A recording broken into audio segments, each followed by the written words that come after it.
अस्सलाम वालेकुम and hello everybody, welcome back to my YouTube channel ZK English mastery, जहां हम लिटरेचर को बनाते हैं इजी और रिलेटेबल। तो आज हम पढ़ने वाले हैं T.S. एलियट की एक पोएम जो कि है द वेस्टलैंड। ये काफ़ी इंटरेस्टिंग एंड थोड़ी सी कंफ्यूजिंग पोएम है, तो इसे हम करेंगे एकदम इजी एंड क्रिस्प लैंग्वेज में। आपको समझाऊंगी इसका शॉर्ट समरी। तो चलिए फटाफट से इस पोएम का इंट्रोडक्शन एंड बैकग्राउंड थोड़ा जान लेते हैं। सबसे पहले आप ये जान लीजिए कि ये जो पोएम है वो पब्लिश हुई थी 1922 में आफ्टर वर्ल्ड वॉर 1। सो T.S. एलियट इस पोएम के द्वारा हमें वर्ल्ड वॉर 1 के बाद हमारी लोगों की और हमारी कंडीशन बता रहे होते हैं कि क्या कंडीशन है, कैसे सर्कमस्टेंसेस हैं, ये सब बताएंगे इस पोएम के द्वारा। और number 2 and the one of the most major important point, इस पोएम के द्वारा हमें T.S. एलियट ये बता रहे हैं कि किस तरह से इमोशनल और स्पिरिचुअली बर्बादी हुई है आफ्टर वर्ल्ड वॉर 1। ओके, और किस तरह से लोग जीना तो शुरू कर दिए हैं but without feelings, just as robots. उनके अंदर कोई भी फीलिंग्स नहीं रही है, कोई चाह नहीं बची है। ऑल राइट, तो ये है एक छोटा सा short introduction about the poem कि ये पोएम किस बारे में है and what it is going to be symbolize, and इसके बारे में क्या डिटेल में रहेगा और कब पब्लिश हुई थी। तो आपको मैं ये बता दूं कि इस पोएम में 5 मेजर पार्ट्स हैं। The burial of death, a game of chess, the fire sermon, the death by water, what the thunder said. Okay, ये 5 पॉइंट्स जो है ये काफी इंपॉर्टेंट पॉइंट्स है एंड इसी के इर्द गिर्द रिवॉल्व होती रहेगी ये पोएम। तो इन 5 पॉइंट्स को अगर आप डिटेल्स में समझ लेंगे then you will be able to summarise the poem in very short and crisp languages. Okay, so let's get started with the points. The burial of death के द्वारा हमारे पोएट T.S. एलियट हमें ये बता रहे हैं कि अप्रैल सबसे क्रूअल मंथ है क्योंकि वो पुरानी यादों को जिंदा करता है। उन्होंने अप्रैल को एक क्रूअल मंथ कहकर पुकारा है। क्यों? क्योंकि वो उनकी यादों को जिंदा करता है। लोग कंफ्यूजन में जी रहे हैं, कुछ सोचना चाहते हैं, कुछ भूलना चाहते हैं, और लोग कुछ भूलना चाह रहे हैं, कुछ सोचना भी चाह रहे हैं बट वो सोच नहीं पा रहे। काफी कंफ्यूजन में है ये लोग आफ्टर वर्ल्ड वॉर 1। ओके, और ये पार्ट होपलेसनेस को मतलब दिखाते हैं कि कितने होपलेस हो गए हैं लोग और किस तरह से उन्होंने अपने कनेक्शन लॉस्ट कर दिया है। और इस पॉइंट के द्वारा पोएट हमें ये बताते हैं कि कितना लॉस्ट हुआ है कनेक्शन और कितना लॉस्ट फील कर रहे हैं लोग after this. Okay, point number 2, a game of chess. इसके द्वारा हमें ये बताना चाह रहे हैं T.S. एलियट कि यहाँ एक हाई क्लास लेडी दिखाई गई है।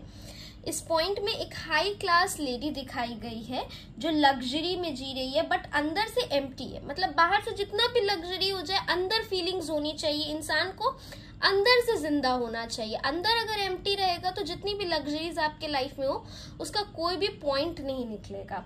तो ये उस लेडी के द्वारा सिंबलाइज करना चाह रहे कि even after having so much luxury around her, she is still empty from inside. All right, and fancy setting है लेकिन रियल कम्युनिकेशन जीरो, मतलब इमोशंस की डेथ हो चुकी है। इस तरह से पोएट दिखाए हैं इस पॉइंट में। पॉइंट नंबर 3 जो है द फायर sermon, इसके द्वारा ये दिखाया गया है T.S. एलियट के द्वारा कि किस तरह से हमारी डिजायर्स और लस्ट की बात की गई है। ये पूरे पार्ट में डिजायर्स और लस्ट की बात की गई है। एलियट यहाँ बुद्धा का फायर sermon का रेफरेंस देते हैं, कहना चाहते हैं कि डिजायर्स को कंट्रोल करो तभी पीस मिलेगा। वो ये बताना चाहते हैं कि जब तक आप अपने डिजायर्स को कंट्रोल नहीं करोगे तब तक कभी भी आपको पीस नहीं मिलेगा, और जब तक पीस नहीं रहेगा लाइफ में तब भी कोई चीज का कोई भी मतलब नहीं है। तो हमें अपने लस्ट पे, अपने डिजायर्स पे थोड़ा कंट्रोल रखना है। अपनी जो अननेसेसरी डिजायर्स है उन्हें थोड़ा कंट्रोल कर खुद पे क्षमता लाकर हमें पीस को खोजने बोले हैं T.S. एलियट ने। Point number 4, death by water में T.S. एलियट हमें ये बता रहे हैं, इनफैक्ट उन्होंने यहाँ पे दिखाया है कि एक सेलर जो है वो ड्राउन हो जाता है, एक सेलर डूब जाता है। सिंबलिक है, ये बेसिकली सिंबलाइज कर रहे हैं यहाँ पे टेलर कि पानी लाइफ भी दे सकता है और डिस्ट्रक्शन भी दे सकता है। ये डिपेंड करता है कि आप क्या चीज उससे चाहते हैं। और मेटेरियलिज्म का डाउनफॉल दिखाया गया है। यहाँ पर T.S. एलियट ने ये दिखाया कि किस तरह से पानी हमें जिंदगी भी दे रहा है और अगर वो चाहे तो हमें डिस्ट्रक्शन, तबाही और मौत भी दे सकता है। और मटेरियलिस्टिक चीजों का डाउनफॉल दिखाया है टी.एस. एलियट ने। Point number 5, what the thunder said. इसमें ये पार्ट थोड़ा क्योटिक है। वॉर, पेन, कंफ्यूजन सब चीजें दिखाई है टी.एस. एलियट के द्वारा।